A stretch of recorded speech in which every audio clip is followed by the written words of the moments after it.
ರಾಜ್ಯ ಸರ್ಕಾರ ಪ್ರಾಕೃತಿಕ ವಿಕೋಪ ಪ್ರಕರಣದಲ್ಲಿ ಶೇಕಡಾ 33ರಷ್ಟು ಬೆಳೆ ನಾಶವಾದರೆ ಮಾತ್ರ ರೈತರಿಗೆ ಪರಿಹಾರ ಎಂಬ ಆದೇಶವನ್ನು ಹೊರಡಿಸಿದ್ದು, ಈ ಆದೇಶವನ್ನು ಹಿಂದಕ್ಕೆ ಪಡೆದು ಕನಿಷ್ಠ ಬೆಳೆ ನಾಶವಾದ ರೈತರಿಗೂ ಕೂಡ ಪರಿಹಾರವನ್ನ ಕೊಡಬೇಕು ಅಂತ ಪುತ್ತೂರು ಬ್ಲಾಕ್ ಕಿಸಾನ್ ಕಾಂಗ್ರೆಸ್ ಸಮಿತಿ ಅಧ್ಯಕ್ಷ ಎಸ್ಪಿ ಮುರಳೀಧರ ಅವರು ಒತ್ತಾಯ ಮಾಡಿದ್ದಾರೆ.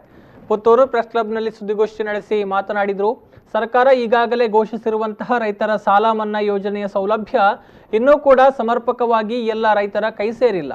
ರಾಜ್ಯ ಸರ್ಕಾರ ಜಾರಿಗೆ ತಂದ ಕರ್ನಾಟಕ ಭೂ ಸುಧಾರಣೆ ಕಾಯ್ದೆ ತಿದ್ದುಪಡಿ ಮಸೂದೆಯನ್ನ ಹಿಂದಕ್ಕೆ ಪಡೆಯಬೇಕು ಅಂತ ಆಗ್ರಹಿಸಿದರು. ಇತ್ತೀಚೆಗೆ ಜಾರಿಗೆ ತಂದ ಪ್ರಾಕೃತಿಕ ವಿಕೋಪಗಳಿಂದ ಹಾಗೂ ಅದರಲ್ಲಿ ನಷ್ಟ ಶೇಕಡ 33ರಷ್ಟಿಂದ ಮೇಲ್ಪಟ್ಟರೆ ಮಾತ್ರ ರೈತರು ಪರಿಹಾರಕ್ಕೆ ಅರ್ಹನಾಗಿರ್ತಾನೆ, ಇಲ್ಲದಿದ್ದರೆ ಅವನು ಅರ್ಹನಾಗಿರುವುದಿಲ್ಲ ಅಂತ ರೈತಗೆ ಇವತ್ತು ರಾಜ್ಯ ಸರ್ಕಾರವು ಘೋಷಿಸಿದೆ. ಈ ಆದೇಶವನ್ನು ಸರ್ಕಾರ ಹಿಂಪಡೆದು ಕನಿಷ್ಠ ಬೆಳೆ ನಾಶಕ್ಕೂ ಪರಿಹಾರ ನೀಡಬೇಕು. ಈಗಾಗಲೇ ಘೋಷಿಸುವಂತಹ ರೈತರ ಸಾಲ ಮನ್ನಾ ಯೋಜನೆ 1 ವರ್ಷವರೆಗೂ ಇನ್ನೂ ಸಮರ್ಪಕವಾಗಿ ರೈತರ ಕೈ ಸೇರಿಲ್ಲ. ಸುದ್ದಿಗೋಷ್ಠಿಯಲ್ಲಿ ಸಮಿತಿಯ ಪ್ರಧಾನ ಕಾರ್ಯದರ್ಶಿ ನವೀನ್ ರೈ ಚೆಲ್ಯಡ್ಕ, ಕೆಪಿಸಿಸಿ ಕಿಸಾನ್ ಕಾಂಗ್ರೆಸ್ ಸದಸ್ಯ ವಿಕ್ರಮ್ ರೈ ಸಾಂತ್ಯ ಉಪಸ್ಥಿತರಿದ್ದರು.